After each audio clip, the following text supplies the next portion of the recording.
তাহলে এটা কি? এটা আমার দেখা আমার বর্ষা দেখা ও শীত ঋতুর বর্ষা ও শীত তুলনা ঋতুর চিত্রে তুলনা তুলে ধরা চিত্রে হলো। তুলে ধরা হলো। বর্ষাকাল, বর্ষাকাল, শীতকাল। শীতকাল। বর্ষাকালে কি থাকে? আকাশে বর্ষাকালে আকাশে আকাশে মেঘ মেঘ থাকে। থাকে। আর শীতকালে আকাশে শীতকালে মেঘ থাকে থাকে না, কিন্তু কালো থাকে না। কালো।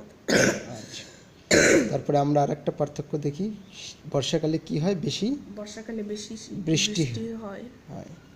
আর একটা শীতকালে কি হয়? শীতকালে বৃষ্টি বৃষ্টি কম হয় না বা কম হয়। হয় না বা কম হয়। আচ্ছা, বর্ষাকালে আরেকটা পার্থক্য দেখতেছি আমরা। এটা কি? ইলশে গুড়ি ইলশে গুড়ি, মানে ইলশে গুড়ি বৃষ্টি হয়। আর বৃষ্টি একটা কি হয়, হয়? মুষলধারে মুষলধারে বৃষ্টি হয় বৃষ্টি সারাদিন, হয়। না? আর শীতকালে কি হয়? হাড় শীতকালে কাঁপানো হাড় কাঁপানো শীত। শীত। আচ্ছা, আর হচ্ছে আর কি? বর্ষাকালে কি হয়? বর্ষাকালে বন্যা হয়। বন্যা হয়। এই যে এখানে দেখতেছি মানুষরা ডুবে গেছে, ডুবে তো গেছে, গাছপালাও ডুবে গেছে, না? গাছপালাও ডুবে গেছে। আর শীতে কি হয়? শীতে কুয়াশায় কুয়াশায় ঢেকে ঢাকা থাকে। ঢাকা থাকে। আচ্ছা আচ্ছা, কুয়াশায় ঢাকা থাকে, না?